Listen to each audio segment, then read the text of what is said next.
By the end of this video, you'll know exactly how an ETF moves billions of dollars every single day without the price collapsing. And the last piece I'm going to show you is something even most financial advisors get completely wrong about why ETFs are more stable than the stocks they hold. Trust me, this one is worth 4 minutes of your time. Let's go. Here's the starting point. An ETF, exchange traded fund, is a basket of securities that trades on a stock exchange, just like Apple or Tesla. You can buy and sell it anytime the market is open. The biggest one, SPY, launched in 1993 and tracks the S&P 500. It holds a piece of every single company in that index. As of early 2025, SPY alone manages over $600 billion. That's bigger than the GDP of most countries on Earth. And it trades millions of shares every single day. Now here's where it gets interesting. When you buy an ETF share, you're not sending money to a fund manager who then goes out and buys stocks. That's what a mutual fund does. An ETF works completely differently, and that difference is what makes it extraordinary. This is the part most people never learn.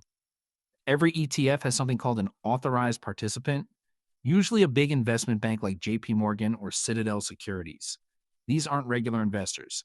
They're the grease in the machine that keeps everything running. When a large institution wants to create new ETF shares, they don't pay cash. They deliver a basket of the underlying stocks directly to the ETF provider. Let's say the Vanguard Group.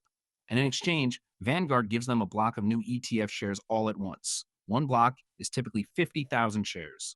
This is called the creation mechanism, and it happens every single day, hundreds of times. And it works in reverse too. If the demand for an ETF drops and shares start trading below what they're actually worth, an authorized participant buys ETF shares on the open market, hands them back to the provider, and receives the underlying stocks in return.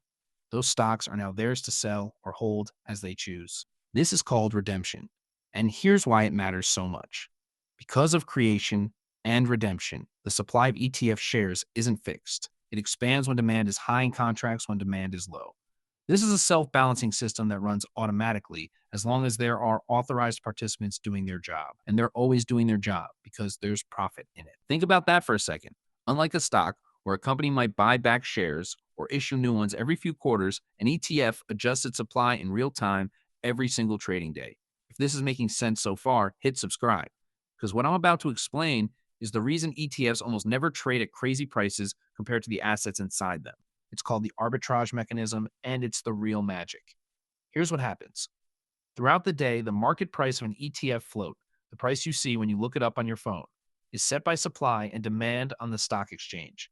But every 30 seconds or so, the ETF provider calculates the net asset value, the NAV, which is the real worth of all the stocks inside the fund. This number gets published. Now, normally the market price and the NAV are almost identical, within a fraction of a percent. But sometimes, because of the way markets move, the ETF price can drift slightly above or below the NAV. When that happens, the arbitrage kicks in. If an ETF trades $1 above its NAV, an authorized participant buys the underlying stocks, creates ETF shares, and sells them on the market for that $1 premium. They repeat this until the premium disappears. If it trades below NAV, they do the opposite. They buy ETF shares cheap, redeem them for the underlying stocks, and sell those stocks for a profit. This process happens continuously, dozens of times per second, by algorithmic trading systems that never sleep. The result? The ETF price stays locked to its underlying value with astonishing precision. For SPY, the typical deviation from NAV is less than half a basis point. That's less than 0.05%. Let that sink in for a second. You can buy an instrument that holds 500 stocks, and the price you pay is almost exactly what those 500 stocks are worth at that moment.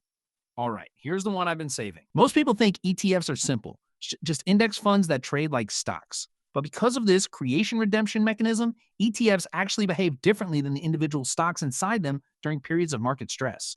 During the March 2020 crash, for example, several individual stocks on the New York Stock Exchange hit circuit breakers and stopped trading entirely. But ETFs that held those same stocks kept trading because the ETF itself was still liquid even when its underlying components were not. The arbitrage mechanism kept the ETF price aligned with what could be known about the portfolio. That stability isn't accidental. It's a direct result of having thousands of authorized participants around the world standing ready to create and redeem shares at any moment. This is why ETFs have grown from basically nothing in 1993 to over $12 trillion in assets under management as of 2025. They give everyday investors access to diversified portfolios with stock-like convenience and near-perfect pricing. Vanguard alone has dozens of ETFs with expense ratios under 0.1% per year, meaning you pay less than $10 annually for every $10,000 you invest. That's a fee structure that would have been unimaginable to individual investors 30 years ago. So here's what you take away from this. The ETF structure, creation, redemption, and continuous arbitrage by authorized participants, is what separates it from both mutual funds and individual stocks.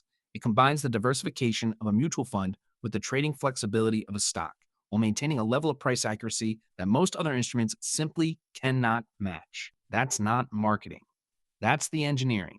If this helped you see ETFs differently, share it with someone who's still confused about how they work. Subscribe, and I'll see you in the next one.